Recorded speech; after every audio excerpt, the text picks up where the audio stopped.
Bonjour à toutes et tous. Je vais aujourd'hui vous lire un passage de mon livre de chevet. Il s'agit de Terre des Hommes d'Antoine de Saint-Exupéry, le patron, et notamment quelques lignes du dernier chapitre qui s'intitule « Les hommes ». Dans un monde devenu désert, nous avions soif de retrouver des camarades. Le goût du pain rompu entre camarades nous a fait accepter les valeurs de guerre. Mais nous n'avons pas besoin de la guerre pour trouver la chaleur des épaules voisines dans une course vers le même but. La guerre nous trompe. La haine n'ajoute rien à l'exaltation de la course. Pourquoi nous haïr? Nous sommes solidaires, emportés par la même planète, équipage d'un même navire. Et s'il est bon que des civilisations s'opposent pour favoriser des synthèses nouvelles, il est monstrueux qu'elles s'entre-dévorent. Puisqu'il suffit, pour nous délivrer, de nous aider à prendre conscience d'un but qui nous relie les uns aux autres, autant le chercher là où il nous unit tous. Le chirurgien qui passe la visite n'écoute pas les plaintes de celui qui l'ausculte.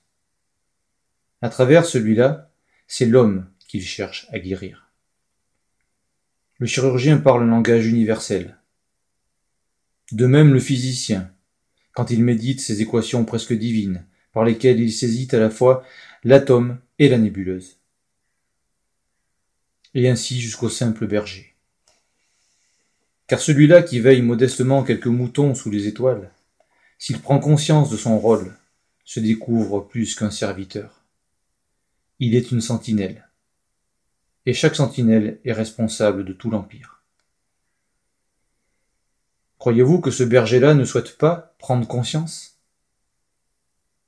J'ai visité sur le front de Madrid une école installée à 500 mètres des tranchées, derrière un petit mur de pierre, sur une colline.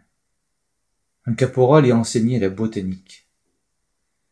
Démontant de ses mains les fragiles organes d'un coquelicot, il attirait à lui des pèlerins barbus qui se dégageaient de leur boue tout autour, et montaient vers lui, malgré les obus, en pèlerinage.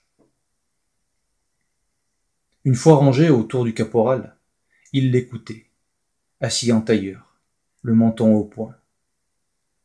Il fronçait les sourcils, serrait les dents.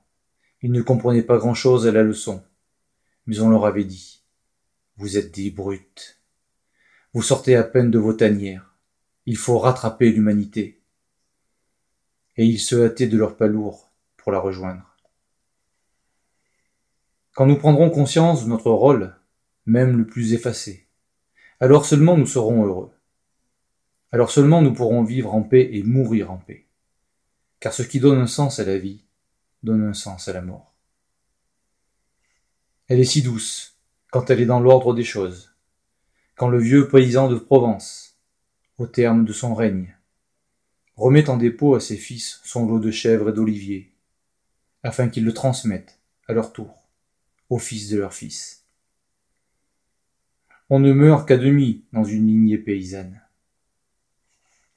Chaque existence craque à son tour comme une cosse et livre ses graines.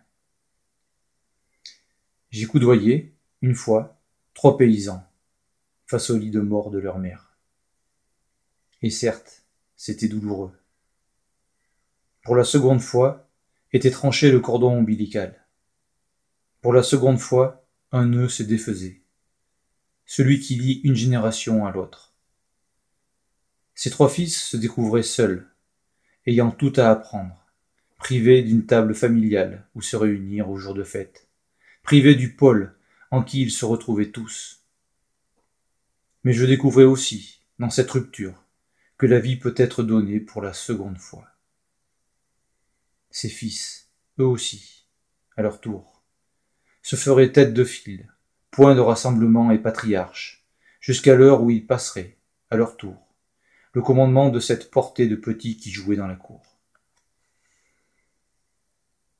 Je regardais la mère, cette vieille paysanne au visage paisible et dur, aux lèvres serrées, ce visage changé en masque de pierre.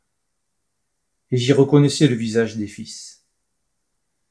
Ce masque avait servi à imprimer le leur. Ce corps avait servi à imprimer ces corps. ces beaux exemplaires d'hommes.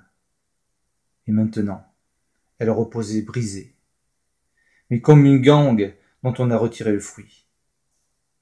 À leur tour, fils et filles, de leur chair, imprimeraient des petits d'hommes.